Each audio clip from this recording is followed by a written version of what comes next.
একটা কমন কথা তোমরা হয়তো অনেকেই জানো, আমিও ছোটবেলা থেকে শুনে বা দেখে বড় হয়েছি।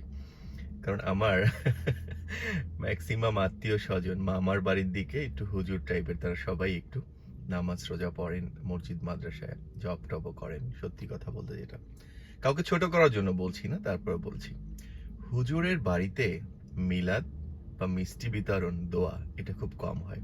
কারণ হুজুররাই সবসময় এগুলো করে থাকেন বিভিন্ন জায়গায়, বিভিন্ন মসজিদে, বিভিন্ন অফিসে গিয়ে দোয়া বা মিলাদ মাহফিল। যার কারণে হুজুরের নিজের বাসায় কিন্তু মিষ্টি বিতরণ বা দোয়াটা একটু কম হয়। কাউকে ছোট করার জন্য বলছি না। ডাক্তার চেনো তো? যদি গাইনি ডাক্তার হয়, তবে নিশ্চিত তার ওয়াইফ থাকলে তার ওয়াইফের অথবা বউয়ের সিজার কিন্তু খুব কম হয়। নর্মাল ডেলিভারি হয় বাচ্চা হওয়ার সময়। কেননা সে জানে নর্মাল ডেলিভারি সিজারের চেয়ে অনেকটা ভালো। আবার গণক চিনো তো? যারা হাত দেখে, টিয়া পাখি দিয়ে রাস্তার পাশে বসে থাকে। ছোটবেলায় যখন আমি ক্লাস 6-এ বা 7-এ পড়ি, বাবার সাথে একবার বাইতুল মোকরমে মসজিদে গিয়েছিলাম। বাবা ওইখানে কাজার আসার জন্য কথা বলতেছিল, সামনে একটা টিয়া পাখি দেখে সামনে গেলাম। লোকটা বলল, হাত দেখি তোমার। বললাম, ছোট মানুষ, 6-এ বা 7-এ পড়ি, হাত দেখালাম। বলে, পকেটে যা আছে দিয়ে দাও, তোমার মনের ইচ্ছা পূর্ণ হবে। তুমি কোন ক্লাসে পড়ো? বললাম 6-এ। বলে, ক্লাস 8-এ বসে তোমার মোটরসাইকেল দিয়ে দেবে তোমার বাবা। কাউরে বলবা না, যা পকেটে আছে সব দিয়ে দাও, সোজা বাসায় চলে যাও। স্বপ্ন পূর্ণ হলে তখন আবার আইসো। ছোট মানুষ বিশ্বাস করলাম। তখন আমার সাইকেল ছিল, মোটরসাইকেলের শখ ছিল। পকেটে 70 টাকা ছিল, ছোটবেলা ঈদ কোরবানির সালামি জমানো। দিয়ে দিলাম গণককে, দিয়ে সোজা বাবার কাছে আসলাম, কাউরে বলিনি।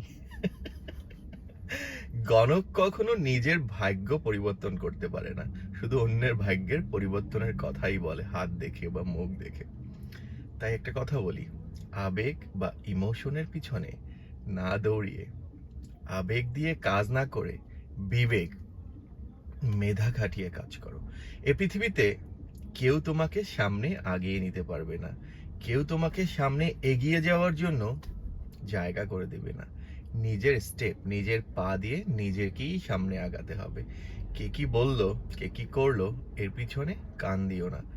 আবেগ ছেড়ে বিবেক দিয়ে কাজ করো, যেমনটা হুজুর করে, ডাক্তার করে, গণকই করে।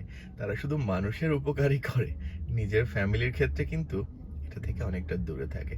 ভালো থাকো সবাই। আবারও বলছি, কাউকে ছোট করার জন্য কথাটা বলিনি। ছোটবেলা থেকে শুনে আসছি, হুজুরের বাড়ি যে মিলাদ হয় না, ডাক্তারের বউয়ের সিজার হয় না, আর গণক কখনো নিজের ভাগ্যটা পরিবর্তন করতে পারে না, শুধু মানুষেরটাই করে। ভালো থেকো।